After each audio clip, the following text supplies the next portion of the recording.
What's going on, everybody, and welcome back to Comic Breakdown. I am freaking excited about today. We are starting it off with Aliens vs. Avengers issue number 1. And to add the cherry on top, if this isn't awesome enough, it is being written by freaking Jonathan Hickman. Issue number 1 consisting of 45 pages. Marvel intends to show us if we put Earth's mightiest against the hive that is the Xenomorphs, who is going to come out the victor. I promise you, this is a series you guys are not gonna want to miss. So make sure you guys have subscribed to the channel, make sure that you like this video, and with that being said, let's dive into this breakdown. Alright gang, so we pick up in the deep reaches of space. We have a Kree soldier. He is being experimented on, and we have a couple of individuals that are not identified.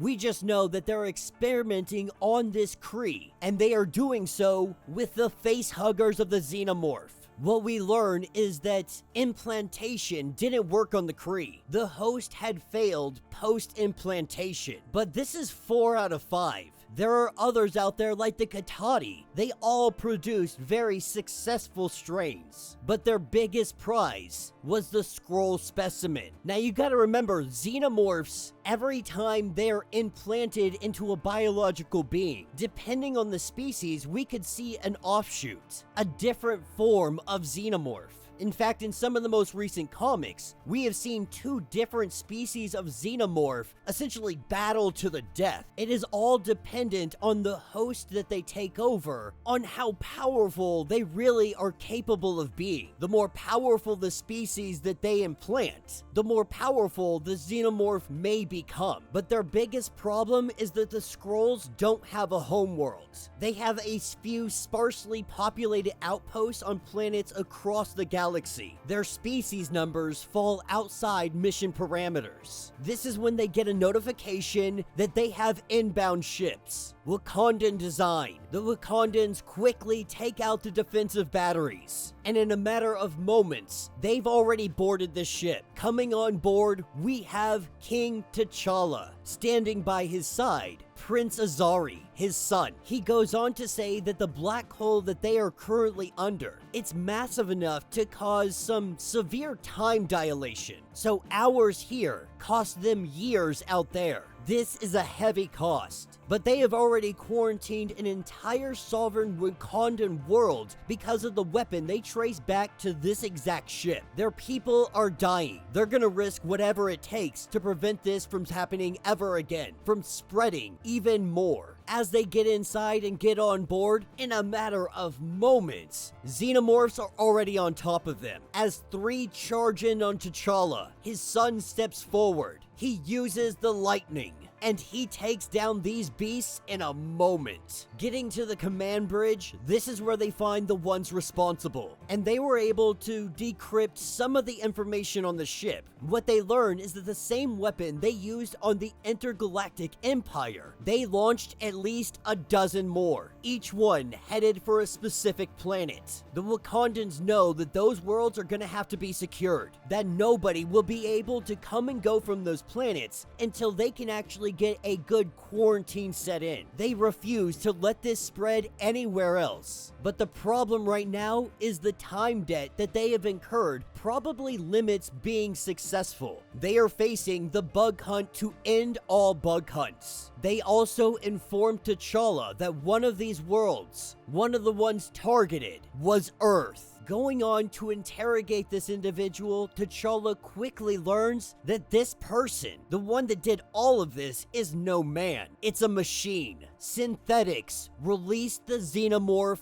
on all biological life, with King T'Challa chopping off its head, taking the head with them so that they can try to figure out what's inside of it. What they do know is that they have used this weapon on Earth, on Chandelar, basically every other galactic hub in their corner of the universe. When Azari asks his father, "What do we do now? What happens now?" King T'Challa says that the monsters are over the walls. The gates have been flung open. Their great city has fallen. And so now the singular goal is humanity's oldest one: survival. Now, the seed worlds, they weren't chosen at random, but once a world is chosen for the host, the process, regardless of which world it is, remains the same. Each seed probe carries 4 queen eggs inside of it. Along with them, 12 infected hosts in suspended animation, and then 4 locations in proximity of high-density population centers are targeted for initial infestation, with these poor individuals stuck in suspended animation on the precipice of a life cycle transition. It takes almost no time for a host to yield their hidden bounties. The Xenomorphs bursting from their chest, the greatest killing machine in the history of the universe. Within an hour, these alien drones born from the chest bursters are fully grown. Within a day, a hive mind has been constructed and the life cycle of the alien queen can begin. Days later, that queen is born and begins producing eggs. From there, the process accelerates. Within 1 week, each individual queen hive mind will produce a brigade of warrior drones. In 1 month, an endless army. In 1 year, a planet-razing horde. And each seed probe contains 4 such queens. The perfect delivery mechanism for the extinction of a species, of every living thing on Earth,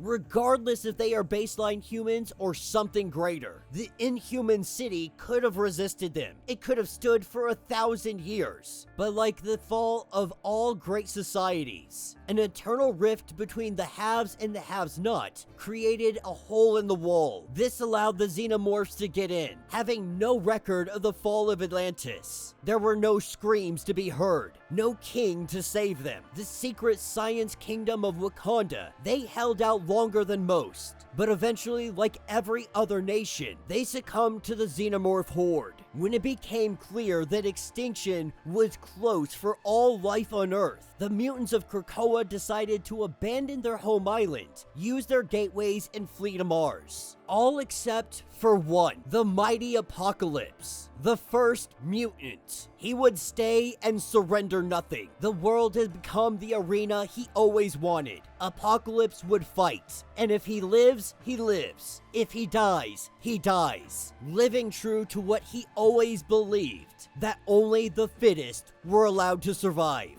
In time, all of Earth fell, all except the last human city, a stronghold in the ruins of America. No one knows how, but somehow they were ready for it. Like a prophet of doom, the old man of Wayland, he knew. He built a city that would withstand the end of the world. This is where our story takes us. Years have passed at this time. We pick up with an old man Hulk, and we have an old lady, Carol Danvers. Age has definitely caught up to the both of them, with Bruce having gamma-powered cataracts. It's 0.5 millimeter thick. At this point, he's borderline blind. But right now, he's waiting, because there is somebody out there that is supposed to return. Somebody that is late, that is never late. He made a promise. Now, it was real bad when Johnny and Sue died. Reed got worse when Franklin and Ben disappeared to who knows where, but they've never been seen again. Reed was the smartest man alive, an unyielding, towering force for good. But by the end, he was nothing more than a shell of the man he once was. On his deathbed, Reed made Bruce promise to give his word to protect Val's life no matter the cost. But right now, Val is out there. No one has seen her, no one has heard from her, and he is worried that he is not going to be able to fulfill his promise to Reed Richards. The two of them both know that at this point, they're only weeks away from this city falling. Both of them know it. Both of them are ready. And Carol goes on to say that when those monsters do finally break through, when the city falls, she's gonna let it all go. She is going to draw in as much energy as she can, beyond binary, beyond what she can contain, and then she's gonna let it all loose. She is going to turn everything, this entire planet, into one giant bomb. If humanity dies out, Captain Marvel is determined to take down every xenomorph she can along the way. But when they get the notification that they got somebody coming in fast, being chased down by xenomorphs, we have Miles Morales that is already on the scene. But Bruce wasted no time. He transformed and he comes rampaging in, with Val driving a vehicle, hightailing it as fast as she can towards the city. Miles is able to grab hold of Val before the aliens are able to get her. This is where Hulk and Val have a conversation. Really, it's just Bruce saying that he's upset that she was late, didn't check in, didn't do anything. But she says things got complicated. Things went sideways. But she was able to steal an egg from a hive. This is what takes us to a little bit later on. Val believes that she can find a way to win this war. Now, by the time that these things were a real threat, there was already too many of them to fight. And that's what the heroes did, because that's who they are. They got into a land war with the perfect killing machines. It didn't take them long to realize that they were using humans to make more drones. So they dug deeper into their life cycles. They tried to cut them off at the source. That's where they went wrong. They tried to stop them at the implantation stage. The physiology was very simple. They wanted to save the people that were being used as a host. But what they didn't realize, and it took them too long to realize, there was no way to get them off. Once one grabs hold of your face, you're as good as gone. They tried science, they tried magic, nothing worked. And so Val wants to create a virus that is going to kill all the eggs. Val is certain that this is something she can do, but Bruce has to ask the question, should you do this? Should you create a virus that could mutate into something much worse than they have now?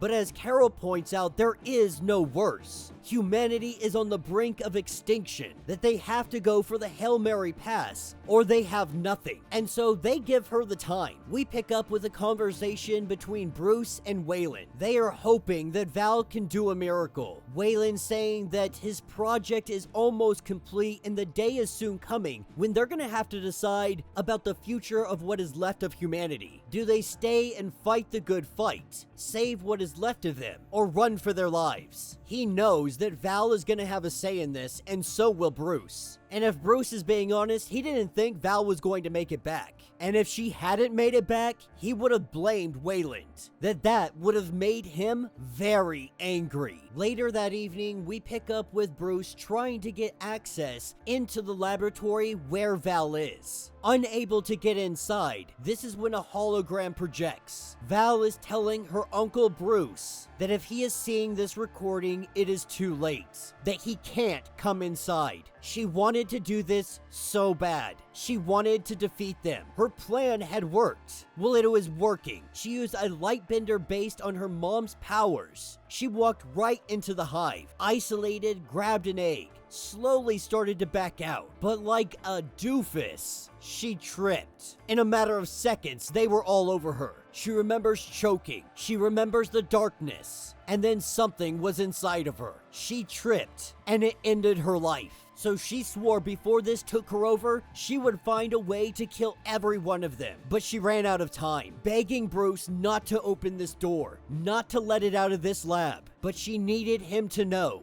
that she tried. Bruce going into straight up Hulk form, bursting that door open. The Xenomorph wastes no time attacking the Hulk. The Hulk grabbing hold of this alien. It does everything it can to try and attack him, but the Hulk squeezes its throat, with the blood gushing out. It sprays all over Bruce's face, causing the acidic blood to do some damage. But he begins to heal up, and then he rushes over to the body of Val. At this point, Spider-Man and Captain Marvel have arrived. There is a facehugger loose out here. The egg had hatched. But not even Miles Morales was quick enough to stop this thing from grabbing hold of him, as it takes down the Spider-Man, wrapping itself around his face and trying to implant him. They know that there is nothing they can do. They know that there is no saving him. When Waylon says to burn it, to burn Miles' body right now, this is when the unexpected happens. The facehugger didn't know that there was something else in Miles. There was a symbiote in Miles. As we see the symbiote begin to take over the facehugger, it says that they don't like this body, but it'll do for now. And they have just learned something that they didn't know. Symbiote seemingly trumps Xenomorph.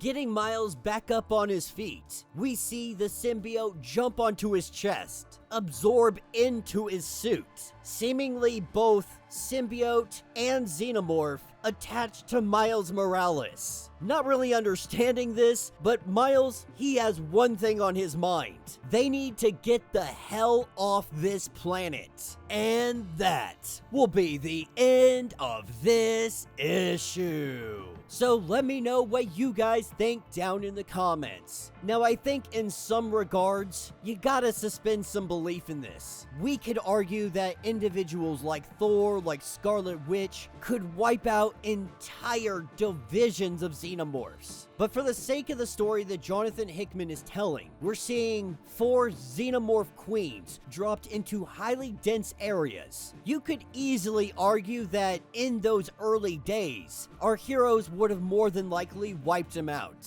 But for whatever reason, they had the opportunity to flourish. And after 1 week, regardless of what or how strong our heroes may be, the billions of people alive are not superheroes. And so even if the heroes could hold off certain areas, they can't be everywhere at once, which means huge amounts of the population are gonna fall. Knowing our heroes unwilling to sacrifice a single soul, more than willing to give themselves up if it meant saving even one innocent life. And when you face something that has a hive mind of just spreading, the odds are definitely not in your favor. The awesome thing about this is that we see symbiotes can take over at least the facehuggers, if not Xenomorphs themselves. So it's going to be interesting to see how that plays out. And I'm very curious if we are going to end up seeing the other alien-like hive mind out here, known as the Brood.